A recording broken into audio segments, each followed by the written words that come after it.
Escuchas Bonita Radio. Síguenos en bonitaradio.net. Búscanos en Shoutcast. Descarga la aplicación XIIA Live para tu celular. Programa tu propia radio con podcast a través de iTunes e iVoox. En línea con tu mundo. Las expresiones vertidas en el siguiente programa no representan necesariamente la opinión de Bonita Radio. Las opiniones son exclusivas de sus autores. Bienvenidos a Puerto Crítico, un puerto seguro para la crítica, desde el amor y la alegría, desde el compromiso y la solidaridad. Un espacio de análisis y debate donde la ciudad y el pensamiento crítico son protagonistas. Bienvenidas y bienvenidos a Puerto Crítico. Estamos en Red Global a través del Internet y en este programa en Puerto Crítico en Red Transnacional, y Translocal, ya que les habla Juan Carlos Rivera Ramos, alias Juanqui, desde San Juan de Puerto Rico, y Miguel Rodríguez Casellas desde Sydney, Australia. Miguel, un abrazo fuerte, ¿cómo estás? Muy bien, hoy no tengo citas médicas, aquí sí que puedo estar la hora completa. Es cierto. El otro día te dejé a mitad. Eso es verdad, la semana pasada Miguel tuvo una cita médica y tuvo media hora en el programa. La otra media hora pues lo extrañamos, pero sí, estamos bien contentos de tenerte la hora entera y estamos bien contentos de tener con nosotros a Erika Fontanes nuevamente. Desde hace tiempo que no estaba con nosotros y la estábamos buscando y al fin la encontramos. Así que, y en un momento bien importante, porque es un momento que nos parece que el trabajo de filosofía política, de crítica, de teoría crítica, es bien importante, específicamente el trabajo de Hannah Arendt. Y Erika es una persona que ha estado trabajando, valga la redundancia, el trabajo de Hannah Arendt, dando diferentes seminarios que son famosos, se lo estaba diciendo ahorita. Mucha gente, pues, o digamos, las personas que han participado en el seminario, pues han salido muy contentas de ahí. Y nos parece que hay trabajos de Arendt que nos pueden ayudar a reflexionar y a mirar lo que está ocurriendo hoy de manera... puede arrojar luz a lo que estamos viviendo. Y específicamente me refiero a esto que ya tiene nombre, ya le llamamos posverdad, y a todo lo que también ya se comienza a llamar como alternative facts, o hechos alternativos o alternos, alternative right, entre otras cosas, ¿no? Como los medios de información o desinformación también están reproduciendo una cantidad de mentiras o medias verdades, y cómo, pues, de alguna manera el engaño es parte fundamental de esta nueva administración, aunque ya veremos que tampoco es que sea la única administración, pero sin duda está siendo parte fundamental de la guerra, digamos, ideológica que estamos viviendo hoy. Así que, Erika, nuevamente, bienvenida. Gracias por estar con nosotros. Gracias a ustedes por la invitación. Me encanta venir. Pues qué bien. ¿Cómo empezar, Erika? Supuestamente el momento en que vivimos, el momento de la posverdad, donde todo vale, o digamos, hay perspectivas o opiniones de un lado a otro, donde se puede poner en duda situaciones como el cambio climático o elementos como el calentamiento global, y a partir de ahí pues se hacen políticas públicas rechazando, ¿no?, algo que se ha probado científicamente. Venimos de más de 2 décadas, venimos de varias décadas, desde la filosofía y desde diferentes disciplinas, un poco sí poniendo en crisis la idea de verdad, poniendo en crisis la ciencia misma, ¿no? Viendo también los monstruos de la razón, ¿no?, que la razón ha creado. Obviamente a partir del trabajo de mucha gente, incluyendo a Michel Foucault, algunos pensadores que se han, digamos, encasillado dentro de lo que es el posmodernismo y la deconstrucción, entre otros elementos, ¿no? la verdad se ha convertido en un campo de batalla y siempre lo ha sido, pero parecería ser que hoy, con toda la avalancha de medios de comunicación, con toda la avalancha de redes sociales, con toda la avalancha de, obviamente, la información que hay, un poco quién toma protagonismo, cómo se crean noticias falsas, qué es la verdad, cómo a partir de esas noticias falsas o a partir de unas construcciones o unos engaños, el gobierno pues va elaborando políticas públicas, pues parecería estar más al desnudo o mucho más burdo, mucho menos escondido o tal vez simplemente se está practicando más. Por un lado, debemos sorprendernos de esto. ¿Cómo tú lo ves ahora mismo? ¿Cómo a partir de la oficial, es decir, de que Trump se convierte en presidente de los Estados Unidos, a que lo que han pasado son, qué sé yo, no ha pasado ni un mes? ¿Cómo tú ves que esto está haciéndose parte fundamental, digamos, de cómo se está gobernando o cómo reflexionar sobre esto es importante para actuar políticamente? No sé, estoy tirando aquí un poco de preguntas generales porque ni yo estoy claro cómo abordar esto. Sí, qué bueno que empezaste un poco con esa, un poco la mirada atrás, ¿verdad? Porque ciertamente, bueno, hay que empezar por decir que sí, que estamos en un momento que hay que mirar con mucha cautela, de alguna manera con distancia, no porque uno no sienta que tiene que hacer algo, sino porque hace falta mirarlo no solamente desde un presente como si fuera una excepcionalidad, sino que para entenderlo y para entender este presente uno tendría que ir mirando a cuáles han sido las condiciones que han posibilitado esto. Yo creo que esa es la primera pregunta que nos tendríamos que hacer.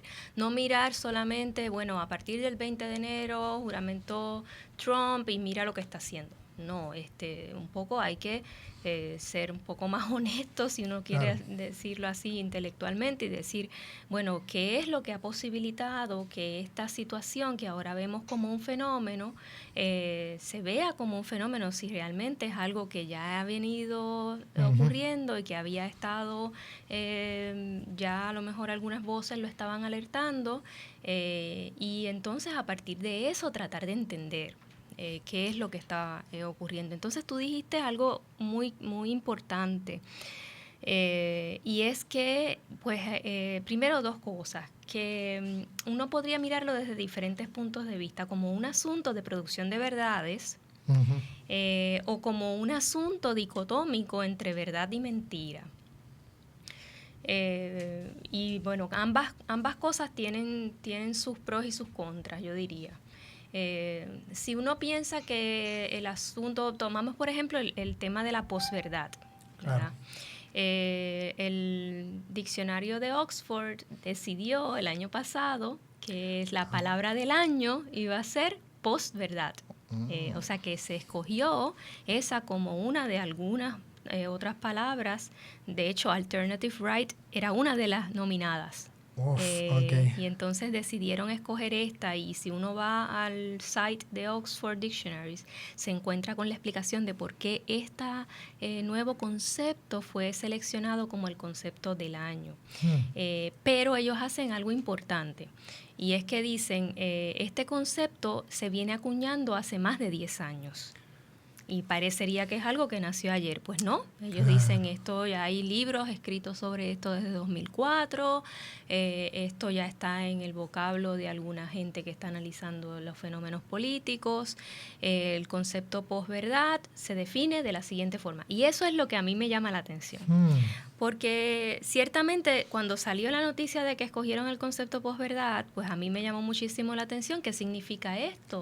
Significa que hay un síntoma que uno ya lo viene viendo, Ellos nombran 2 momentos claves en el último año en que esto de pronto hace un boom, que es el famoso Brexit, los resultados de las elecciones del referéndum de la Unión Europea, y en el caso de Estados Unidos, pues obviamente las elecciones, ¿verdad? Y toda la campaña de Trump, tanto en la primaria como en la candidatura presidencial. Ellos identifican estos 2 momentos como momentos en que más se hizo uso de esa palabra, de ese concepto. ¿Por qué? Porque parecía haber una reacción de parte del público, de la opinión pública, de que no importaba cuánta información verídica le ponían al frente, cuántos hechos. Pues eso no parecía cambiar la opinión pública. Entonces, pues la definición que ellos dan, el fenómeno es interesante de por sí, ¿verdad? Sí. Pero cuando uno mira la definición que ellos dan, que yo tengo algo de la definición por aquí, ellos dicen circunstancias en que los hechos objetivos, y ponen entre comillas objetivos, son menos influyentes en formar la opinión pública que las emociones o las creencias personales. Entonces, ¿qué uno ve ahí? Uno ve todavía una fe en una noción de verdad que, como tú bien describiste al principio, ha sido cuestionada. Exacto. Entonces, yo lo primero que tendría que decir es que si uno va a analizar este fenómeno de la posverdad, no podría ser desde los mismos parámetros de una verdad que ya por mucho tiempo hemos cuestionado, ¿verdad? Como es la verdad de la época de la Ilustración, del hombre racional, etcétera, etcétera.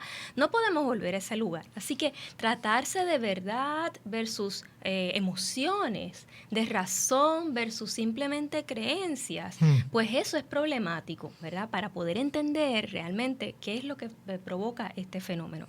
Y eso, lamentablemente, y después podemos hablar de eso, es lo que yo veo cuando la gente empieza a hacer un juicio moral de las personas que entonces supuestamente no quieren ver la realidad, ¿verdad? No quieren ver lo que dice Hillary versus lo que dice Trump. Y son fanáticos, y son todos xenofóbicos, y son todos racistas. Bueno, pues sí habrá eso, ¿verdad? Pero ya se ha hablado demasiado de que eso nada más no explica este fenómeno, ¿verdad? Pero si uno sigue pensando que el asunto de la posverdad lo va solamente a mirar desde un cuestionamiento moral, y eso ya Hannah Arendt lo decía desde 1971, no va a llegar muy lejos. ¿Por qué? Porque habría que reconocer lo que ya el camino andado. O sea que tú pusiste el ejemplo del cambio climático. Uno podría decir, bueno, el problema no es decir estos son los hechos que prueban el cambio climático, es que si uno se arriesga a decir que el asunto del cambio climático es un asunto meramente científico y que con la opinión y con los datos de un científico vamos a probarlo, pues ya tenemos el juego perdido, ¿no? Porque sabemos que es un asunto político y como dice Arendt en el ensayo sobre la verdad y la mentira en la política, hay que abrazar y acoger con todos los problemas que tiene la condición humana, que implica que los hechos y la acción siempre es contingente. Es decir, la condición humana es contingente, lo humano es contingente. No es lo mismo que poner en una laminilla desde la ciencia y mirar un objeto inerte, no. Claro. Lo humano es contingente y como consecuencia de eso siempre va a haber, no es que no hayan hechos, pero siempre va a haber interpretación y siempre va a haber 2 interpretaciones en competencia. Entonces, regresar al lugar donde tú digas, no, el cambio climático es así porque lo dice la ciencia, punto, no adelanta mucho en términos epistémicos, no adelanta mucho en términos políticos, porque ya a esta altura debemos saber que en términos políticos es tan político o podría haber una puja entre la verdad que construye el científico A o la que construye el científico B, y todo va a funcionar a partir del poder y la legitimidad que tiene uno sobre otro. ¿Queremos jugar ese juego? ¿Seguir jugando ese juego? ¿Regresar a ese juego? Pues yo creo que eso no nos va a ayudar mucho. Si acogemos eso entonces como un problema, entonces podríamos estar quizás elaborando a lo mejor otros parámetros ético-políticos que nos saquen de ese problema. Y tal vez entender que a lo mejor la gente que está en la posverdad realmente está en un lugar donde los criterios de verdad o mentira no les significan mucho hoy día, porque a lo mejor están en otro lugar. La pregunta es en qué otro lugar están, Claro. en qué otro lugar es posible. Y esto es más complicado, podemos seguir hablándolo, Sí. pero yo creo que eso es un primer paso. No definirlo como lo hizo Oxford entre el asunto emocional versus el asunto racional, porque eso nos deja estancados en nuevamente quién define lo que es racional y con qué parámetros y por qué se descarta lo emocional como algo no válido. Me pienso también en MOVE, en toda la cuestión de las emociones y la política, la importancia de lo agónico. Pero vamos a una pausa y regresamos a Puerto Crítico. La cronología e historia de nuestra bomba y cultura se escucha en Repicando. Folclor, educación, nuevos talentos e investigaciones en el primer programa de bomba de la radio web. El doctor Pablo Luis Rivera y sus invitados nos invitan a Repicando, en directo a través de bonitasradio.net o por Tuning Radio, podcast a través de la aplicación iTunes e iVoox y en el canal de Bonita Radio de YouTube. ¿Qué piensas al escuchar la palabra contaminante? Radiación, Químicos, basura, plásticos. humo. ¿Sabías que no todos los contaminantes se quedan en el ambiente? El ruido también es un contaminante de alto riesgo para la salud humana. Es producido principalmente por las actividades diarias del hombre y puede causar reacciones adversas a nuestro sistema, tales como alta presión, dolores de cabeza, agresividad, estrés, pérdida de la audición, entre otros. Tú puedes evitarla no haciendo ruidos innecesarios. La contaminación auditiva pasa inadvertida. Escuela especializada en producción de radio y televisión, Dr. Juan José Osuna. Dicen que a través de la música viajamos en el tiempo.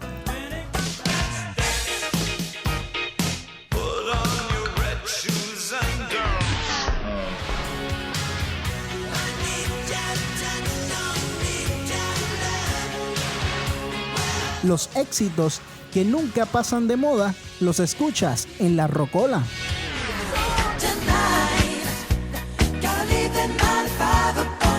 Escúchala en vivo a través de bonitasradio.net o a través de la aplicación de TuneIn Radio.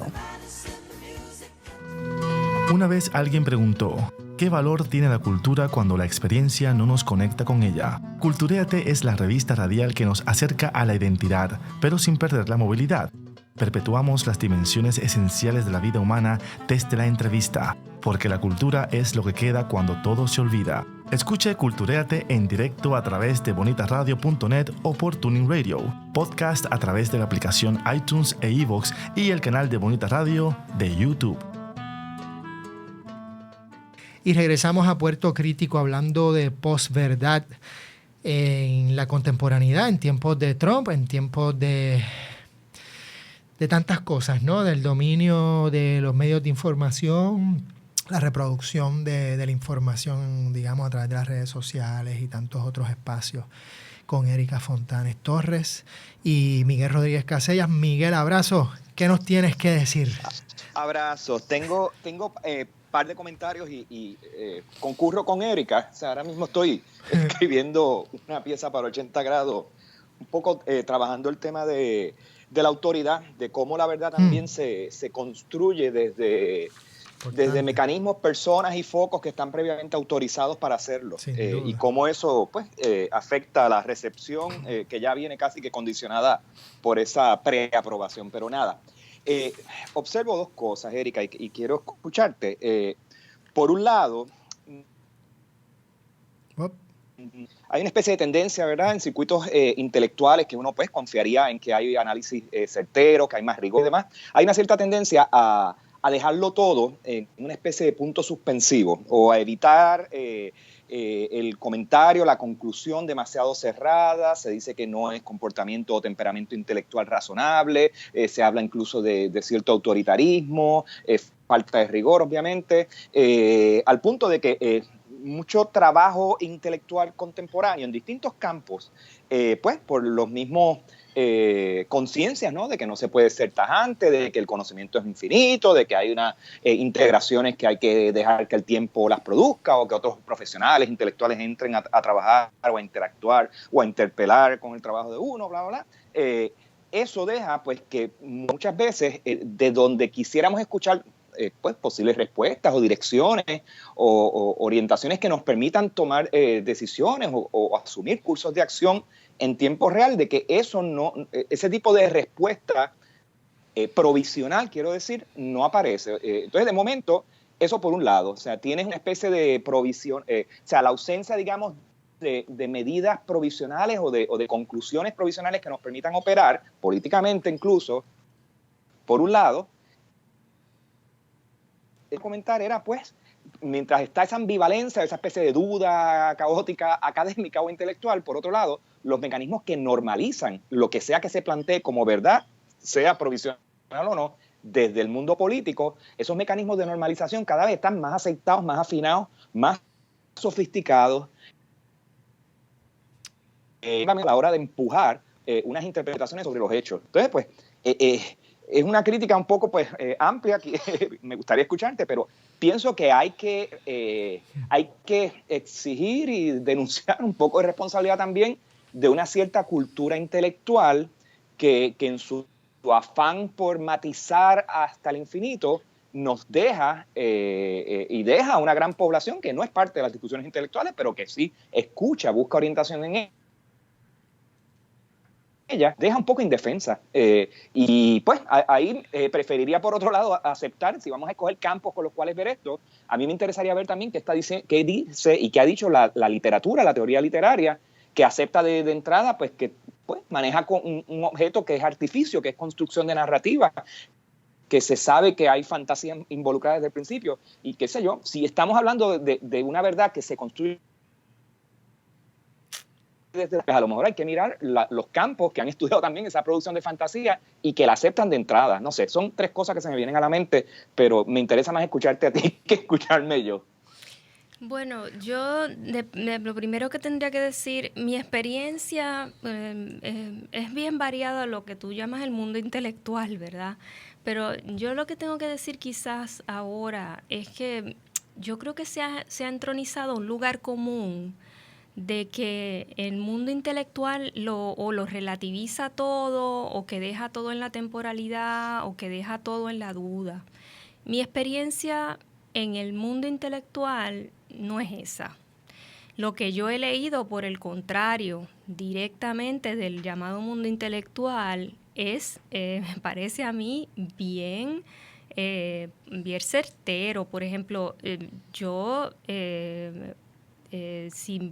por solamente mencionar a dos pensadores que en estos días he estado escuchando y mirando, a Bauman, ¿verdad? Que obviamente, como murió recientemente, se está revisitando su trabajo con cosas muy concretas, pero para simplemente decir, usar el ejemplo que tenemos hoy, Hannah Arendt en 1971 escribió un ensayo muy concreto. No dijo lo que hay que hacer es ABC, pero señaló cosas muy concretas que, si las miramos con mucha atención y si las miramos en su mejor luz, nos darían luz para no solamente pensar en cómo estamos ahora, sino que si seguimos ciertos parámetros de lo que ella está diciendo, y no solamente por fe, sino porque quizás podemos ver que los fenómenos, algunas de las cosas que ella dice, esos fenómenos tienen algún sentido, lo que ella estaba diciendo desde ese entonces, y los ponemos al día, quizás uno puede decir, bueno, quizás es que lo que pasa es que lo que hemos hecho en términos de actuación política ha dejado de lado lo que todas estas personas quizás han estado diciendo desde la distancia, porque lo están mirando de una manera, los están estudiando, lo están mirando como fenómeno, y yo no creo que ese lugar común que de pronto se ha convertido en la norma de decir que lo intelectual deja una duda infinita y que todo se vale, sea tal cosa. Yo lo veo todo lo contrario. mi experiencia, que es cada vez más impresionante. Yo tengo que decir que cada vez que yo leo más, mientras más leo, más me doy cuenta que hay que volver a releer aquellos a quienes de pronto por esa urgencia del hoy hemos descartado porque están anquilosados o porque no hay nada que leer o no hay nada que ver de Aristóteles o porque no hay nada que ver de Nietzsche o que hoy día no hay nada que ver de Arendt o lo que fuera, quien fuera. Yo todo lo contrario, mi experiencia es que de ahí yo puedo ver mucho. Este ensayo, para poner este ejemplo, Arendt lo escribe en una cosa muy concreta, lo escribe a partir de que se publicaron en el New York Times, de que se hicieron públicos los papeles del Pentágono. Muy concretamente ella analiza no solamente el contenido, sino la reacción del público en el New York Times, habla sobre la sociedad y cómo es que este fenómeno es un fenómeno distinto. Ella dice directamente, miren, la mentira ha sido algo que ha estado en todos los tiempos y que siempre ha sido un medio para llegar a un fin desde el punto de vista político, cosa que de paso ella problematiza en toda su obra, ver la política como un medio para llegar a un fin y no ver la política como algo que está constantemente y que va a estar constantemente y que no tenemos que pensar que queremos deshacernos de ella, sino que es algo que tenemos que vivir con eso. Y eso no implica que nos vamos a resignar, sino que tenemos que vivimos con eso, ¿verdad? Porque vivimos en un mundo con otros. Pero en este caso, ella dice, pero hay algo moderno, hay algo en la época. Arendt distingue entre la época moderna y el mundo moderno. La época moderna desde, digamos, 1789, ¿verdad? Revolución Francesa en adelante, el mundo o la Ilustración, quizás antes, la Ilustración en adelante, el mundo moderno, ella lo identifica después de las bombas, ¿verdad? Atómicas. Entonces, ella dice, el mundo moderno tiene unas distinciones. Ella dice que en el mundo moderno la política desapareció.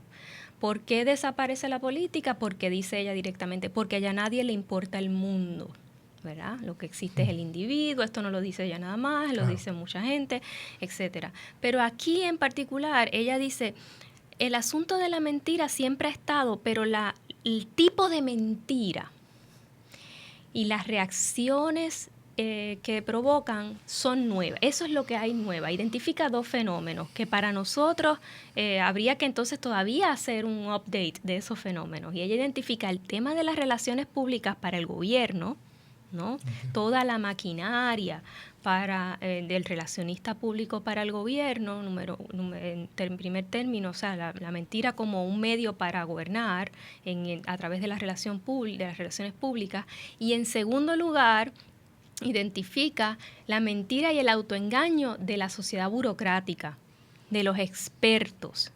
Yo pienso que hoy día, si nosotros vamos a querer, lo que Miguel dice, actuar, lo primero que hay que hacer es entender cuáles son las posibilidades, o sea, qué es lo que ha provocado que estemos en este lugar. Y para eso hay que darle una mirada a ese proceso. Ella está señalando esas dos verdades, como quien dice, ¿no? Sí.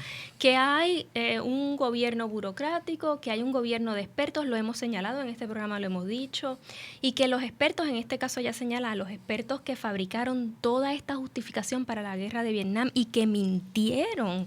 Pero ella dice, no solamente mintieron como un pecado.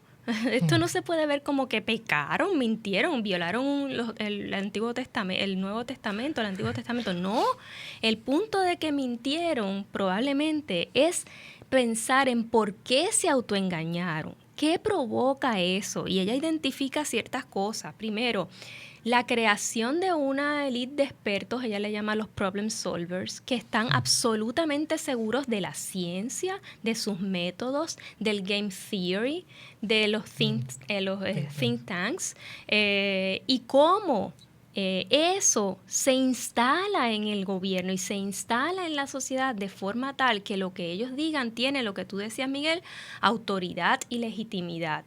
Ahí ya hace mentira. Entonces, la pregunta es, ¿qué nosotros queremos hacer? ¿Actuar contra Trump defendiendo a los expertos expertos actuar contra Trump defendiendo las verdades de ese sistema de Hillary Clinton, que del establishment, que el pueblo rechazó. La gente rechazó eso, aunque haya ganado el voto popular.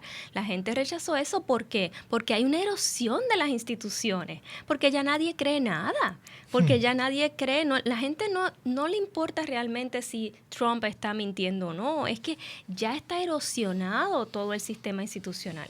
Ya qué más da, en otras palabras, ya qué más da. Entonces, ¿cuál es la acción que uno va a hacer? Proponerle a esta gente, no le creas a Trump porque mira, no te ha presentado las planillas, no le creas a Trump porque mira, mintió en este fact, mintió en este otro, con los mismos expertos que mintieron en la guerra de Vietnam, con los mismos expertos que han gobernado en los últimos años, con los de Bush o con los demócratas, con los de Clinton. Si tú le ofreces eso, pues probablemente no vas a resolver nada, o sea, porque vas a estar simplemente refrendando un orden de cosas en cuyo caso la mentira está solapada, en cuyo caso la mentira simplemente se ha instalado con una autoridad y una legitimidad que no sale de ahí. Y yo creo que ya la gente en ese sentido hay un adelanto, ¿verdad? Es horrible lo que estamos viviendo con Trump. Yo no estoy diciendo que sea algo bueno, positivo, pero yo creo que es también criatura de un orden de cosas que ya habíamos visto. En algún momento lo dijimos aquí respecto al derecho. Uno puede desde la teoría crítica del derecho cuestionar las instituciones, la autoridad del derecho, la autoridad del juez, no ahí trae la objetividad, pero fíjate que de pronto la gente necesita creer en la ficción jurídica porque en algo tiene que creer para ir a tocar las puertas del tribunal para resolver su problema. Y para terminar esta sección, sobre eso en particular, yo quiero citar a Hannah Arendt en ese ensayo en el que ella dice, mentira y verdad, cuidado, ¿verdad?, con cómo se trabaja, pero ella dice que llega un punto en que la frontera de la verdad y la mentira desaparece. Y dice, no importa lo que sea verdadero o falso, si la vida de cada uno depende de que actúe como si lo creyera verdadero. Entonces, la pregunta que nosotros nos tenemos que hacer es, ¿y nosotros estamos ahí? Estamos en ese punto donde no importa lo que sea verdadero o falso, si la vida de cada cual depende de algo, la gente lo va a creer como verdadero.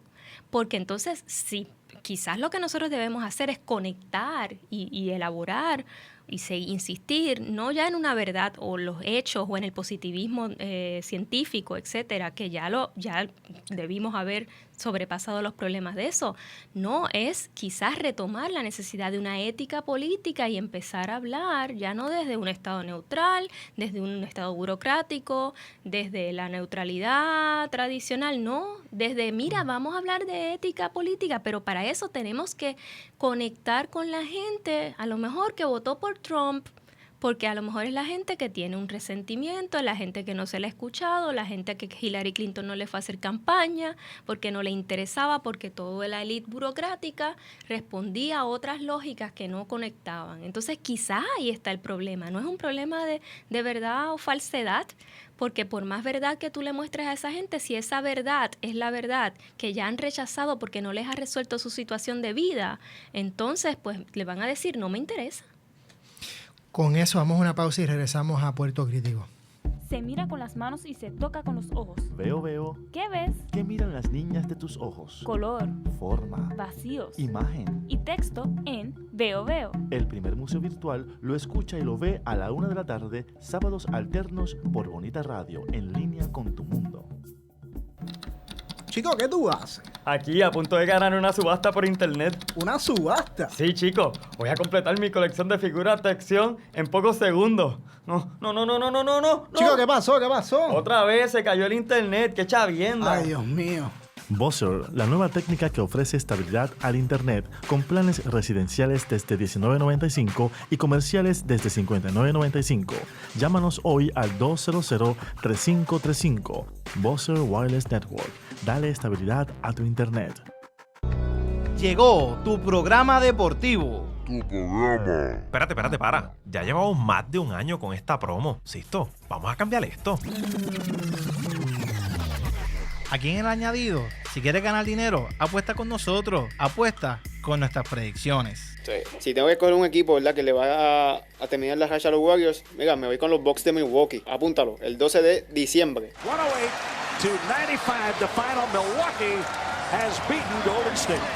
Porque donde ponemos el ojo, ponemos la bala. Sin duda alguna, yo pienso que Canelo Álvarez por decisión unánime en una decisión cerrada. All three scores for the winner by unanimous decision.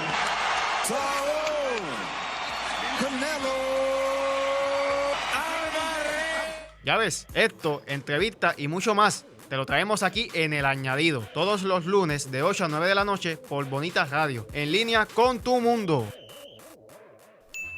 Are we recording? I think we're recording this. Hello, this is Dr. Richtofen. Y Emo White. Y JRC con nuestro técnico, Los Bananos. ¡Woo! Y puedes escuchar La Pizzería todos los viernes de 6 a 7 con nuestros personajes como... ¡Y Mario! My name is Jeff. En What the Fun tenemos secciones de juegos, películas, series, cómics y secciones de vacilón. Todos los viernes de 6 a 7. Este es solo el comienzo. Y regresamos a Puerto Crítico hablando de posverdad con Erika Fontanes Torres y en una conversación sumamente importante. Y Erika, has hablado de muchas cosas, entre ellas el rol de los tecnócratas o el rol de los expertos y también el rol de la publicidad. Y parecería que en el caso de Trump, que nuevamente no es, bien sabemos que esto tiene una larga historia, pero que ahora tal vez lo vemos de una manera...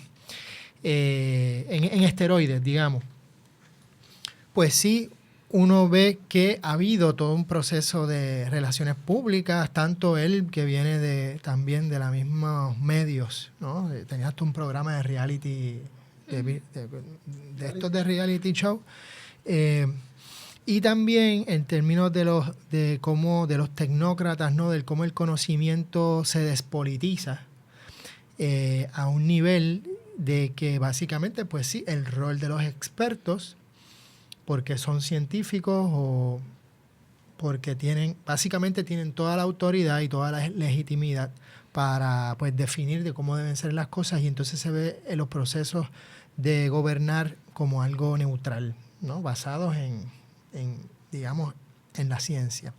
Eso ahora se está tambaleando. Del lado de la derecha, del lado más conservador, o quién sabe si no es tan conservador, pero del lado de la derecha.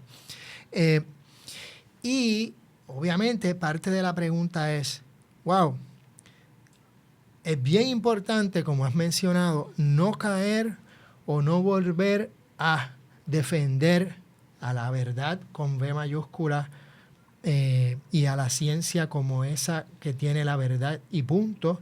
Reconocer las luchas de poder, las relaciones de poder, las dinámicas políticas que envuelven el definir lo que es verdad y lo que no es verdad. Pero entonces uno también piensa, bueno, ¿y cómo no le mete mano a esto en términos políticos? Si no tenemos, digamos, el documento de la verdad, el Nuevo Testamento, que sería en el presente los documentos de los científicos que demuestran que hay un cambio climático, las demostraciones desde las ciencias sociales de que el género es socialmente construido, por ahí para abajo.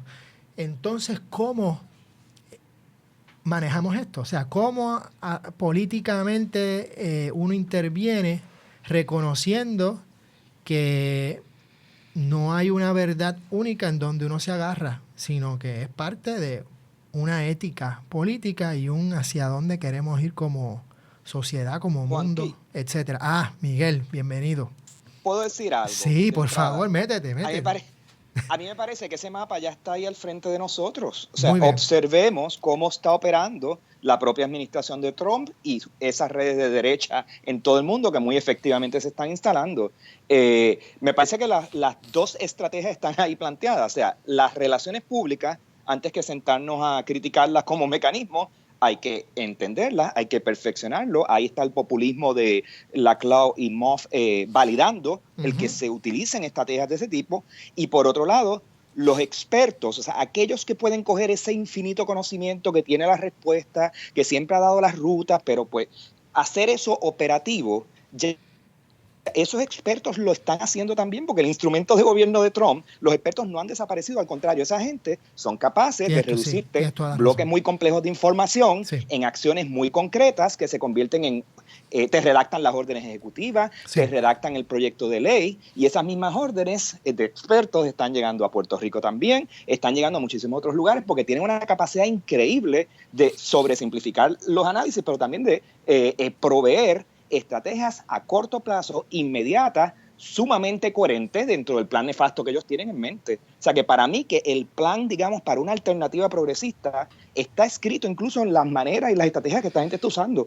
Nosotros, o sea, quien milita en un ideal progresista hoy en día, necesita también producir un cuerpo de conocimiento que pueda ser implantable, o sea, que tenga una capacidad operativa. Y esa es mi crítica quizás, y será un lugar común, pero tengo que insistirlo, a una parte del cuerpo del conocimiento intelectual que circula, que no logra cuajar en esa especie de plan específico, quizás por el mismo remilgo que le tenemos, ¿verdad? A la sobresimplificación, a las exageraciones, a todo eso. Remilgos que esta derecha no tiene, y por ende es muy efectiva.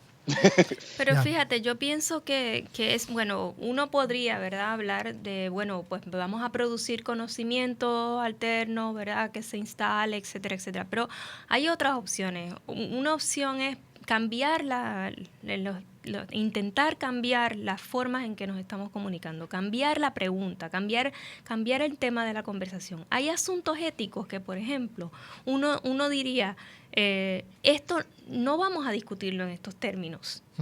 Por ejemplo, tú no discutes el tema de la esclavitud, o no discutirías el tema de la esclavitud a partir de si tenemos datos científicos de que los negros son inferiores o no. Claro. Bueno, que no es que tú vas ahora a buscar intelectuales que te digan que no, que eso no es verdad, que los negros no son inferiores. O sea, tú tienes una opción. Bueno, pues ponte a hacer estudios de las universidades y ponte a los intelectuales a hacer eso. O puedes decir, mira, ¿sabes qué? Es que esa no es la conversación, porque no importa los datos que tú llegues, eso no puede ser válido éticamente, no debe ser válido políticamente. O sea, hay asuntos que no lo son. Es como el tema de Lipstadt, que está ahora en la película The Denial, cuando pues hay toda una corriente negacionista que dice el holocausto no hay prueba de que el holocausto ocurrió, no hay prueba de que eso ocurrió. Y bueno, pues tú tienes una opción, pues vamos a buscar prueba de que ocurrió. Vamos a buscar los datos que sí, y contrarrestas y juegas el juego de poder. Pero tú dices, y como ella dijo, ¿tú sabes qué? Yo no voy a entrar en ese debate, en ese juego. Yo no voy a entrar porque hay asuntos que no caben en esa forma de concebir, en esa forma de racionalizar los eventos, ¿verdad? Es como el mismo, y pongo el ejemplo del derecho, porque es el que más conozco y el que más he teorizado. Hay asuntos que no se trata de si es legal o no. No se trata de si la ley eso es lo que dice o no. No se trata de dos interpretaciones en competencia. Se trata de que no importa que sea legal o no, es que no debería ser, porque así no queremos vivir, porque no es ético, porque políticamente nos debemos organizar para otra forma de vida. Entonces, ahí hay una forma de hacer política distinta, abrazando quizás no ya las formas que nos ha impuesto o las que nos ha condicionado el propio liberalismo, ¿verdad?, que nos ha tenido acostumbrados a reaccionar a ese andamiaje político, gubernamental, de biopoder, etcétera, etcétera, etcétera, y cambiar, ¿verdad?, virar la tortilla de las formas en cosas. Eso no es fácil, no se hace de la noche a la mañana, no lo podemos hacer con un piquete, no lo podemos hacer con una marcha, pero sí lo podemos hacer si insistimos en que debe haber un cambio de discurso, si insistimos, por ejemplo, que tú decías ahorita, Miguel, la autoridad, si insistimos en negarnos a hablar con una autoridad que ya no nos convence como autoridad, en minar esa autoridad. A veces simplemente se trata de quizás a lo mejor decir, yo no voy ni siquiera voy a ignorar a esta institución. A lo mejor conviene que ignoremos a esta institución. Eso implica no estar en una conversación en particular. Quizás es eso la opción en algunos sentidos. Quizás eso no se puede porque no hay fuerzas para eso. Claro. Entonces hay que reconocer, bueno, pues no hay fuerzas para esto, ¿de qué otra forma lo hacemos? Pero yo creo que una de las cosas importantes es decir, es hacer algo que ya, como bien dice Miguel, la derecha se dio cuenta. O sea, si Trump está haciendo este tipo de tuiteo y este tipo de conferencias de prensa, es porque se dio cuenta de que hay ya una porosidad, un cinismo en la gente que da igual. Y ese cinismo lo estamos viviendo, ese cinismo que se ha apoderado en todos los sectores sociales, no es en la derecha nada más, también en la izquierda, donde ya no creemos nada, es parte del propio nihilismo, ¿verdad? Donde ya nada nos inspira, no hay de qué agarrarnos, por eso crece la iglesia, por eso proliferan las iglesias, ¿verdad? Porque la gente necesita creer en algo, pero no tiene nada, ninguna institución en la cual creer. Pues quizás debemos entonces repensar las formas políticas tradicionales en las cuales estamos analizando el problema en sí mismo y quizás virar la tortilla de la conversación.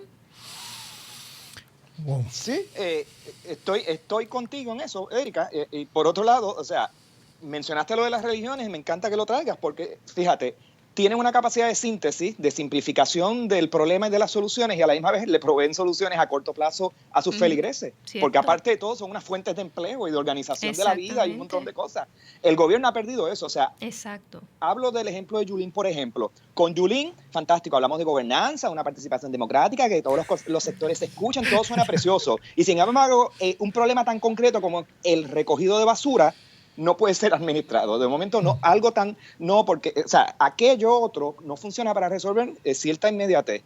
Y esa gobernanza, esa participación y toda esa ambición democrática en los estilos no impidió que 3 flamboyanes en la Plaza de Mercado de Santurce fueran tumbados, no porque los ciudadanos lo pidieron, sino porque 3 comerciantes con mucho poder, bichotes del área, decidieron que esos 3 flamboyanes les tapaban los rótulos comerciales de sus establecimientos. O sea que vemos que también en cosas concretas de momento rompe, o sea, no logramos resolver porque estamos mirando seguro esa macroestructura de nuevas maneras de hacer política, con lo cual estoy de acuerdo, pero tiene que haber de alguna manera 2 registros atendiéndose a la misma vez, pienso yo, no sé. Sí, bueno, debe haber, yo creo que en todo caso debe haber continuidad, pero es que el problema es que es muy difícil porque, por ejemplo, hay ficciones, hablando de mentiras y ficciones, etcétera, que todavía existen y percolan demasiado. O sea, tú tienes mucha gran parte de la población que todavía está amparada su vida en el sistema de mérito, que todavía creen en la ficción de la igualdad, que todavía creen y celebran cuando nombran a una jueza gay porque esa es la que nos va a representar. Todavía eso en uno de los sectores más progresistas está ahí, son ficciones que incomodan cuando uno las señala, porque la gente no quiere no creer, porque después de todo creemos que queremos tener alguna fe y si la suplantamos la fe por el cura, ya somos ateos, pero de pronto queremos creer en otra cosa. Entonces decir eso es muy difícil en una sociedad que quiere y está buscando ancla. Entonces, pero todavía vivimos en la idea del mérito propio y todo lo demás. Entonces, pues Trump nos parece burdo, como tú decías. Son las mentiras burdas porque él sabe que ya aquello del mérito, etcétera, etcétera, y de la gente... Mira, Chelsea Manning, no sé si vieron la columna hoy en The Guardian, extraordinaria, que ella está diciendo, mire, esto no lo vamos a resolver pidiéndole al establishment derechos, no vamos a resolverlo pidiendo de la misma forma en que hemos pedido, no vamos a celebrar más un Obama. Entonces, pues yo creo que eso es un primer paso y es un paso político y es un paso importante. Sí. Algo fundamental de esa columna, y lo hemos dicho, que es que el centro no es nunca la respuesta. Es decir, hay que tomar una postura, una posición. Y es increíble también, y quiero decirlo, aunque soy nacionalista, pero importante cómo mencionan a los puertorriqueños, con nombre y apellido. Sí. Ella, Chelsea Manning. Y entonces es importante porque también reconocernos que a pesar de todo lo que está pasando, estamos en un debate global, mundial, y ya somos parte de ese discurso como gente. Y me parece importante porque hay que seguir abriendo esos espacios y entrar a ese debate del mapa político, no solamente en Puerto Rico, sino a nivel global. Vamos a una pausa y regresamos a Puerto Crítico. Saludos, mi nombre es Sixto Isaac Ortiz del programa El Pajeo Musical. Usted se preguntará, ¿y qué rayo es eso del pajeo? Sencillo, es básicamente un programa en donde tocamos todo tipo de música, desde jazz, rock, música electrónica, hip hop, hacemos trivia, hacemos juegos, hacemos preguntas, incluso yo a veces me voy en un viaje y toco hasta música retro. Para que vea, el pajeo significa específicamente eso, irnos en un viaje musical. Así que si te parece bien la idea, puedes escuchar el programa todos los martes y jueves de 10 a 12 de la tarde, como también puedes escucharlo los martes de 7 a 9 de la noche. Así que si te gusta, no tienes excusa, puedes escucharnos a través de bonitaradio.net y la aplicación de TuneIn Radio desde tu celular. Ecos e Iconos es un espacio de amenas entrevistas. Hacemos un retrato radiofónico a los exponentes del teatro, la danza, el cine, la radio, la televisión, el performance e internet. Conversamos y a la vez documentamos de dónde surge una idea, su desarrollo, trascendencia y relevancia. Escuche a los Ecos e Iconos de la Cultura todos los sábados a las 2 de la tarde por bonitaradio.net. La cronología e historia de nuestra bomba y cultura se escucha en Repicando. Folclor, educación, nuevos talentos e investigaciones en el primer programa de bomba de la radio web. El doctor Pablo Luis Rivera y sus invitados nos invitan a Repicando, en directo a través de bonitaradio.net o por Tuning Radio, podcast a través de la aplicación iTunes e iVoox y en el canal de Bonita Radio de YouTube. Y regresamos a Puerto Crítico hablando de la posverdad en estos tiempos tan duros, ¿sí? Tiempos de supuestos alternative rights y de neofascismos que ya no son supuestos, sino que realmente los estamos viviendo. Con Erika Fontanes Torres estamos cerrando el programa y un poco sobre reflexiones sobre precisamente el qué hacer, ¿no? Cómo no basarnos en los mismos presupuestos del liberalismo, sino romper y radicalizar la discusión hacia una discusión mucho más ético-política.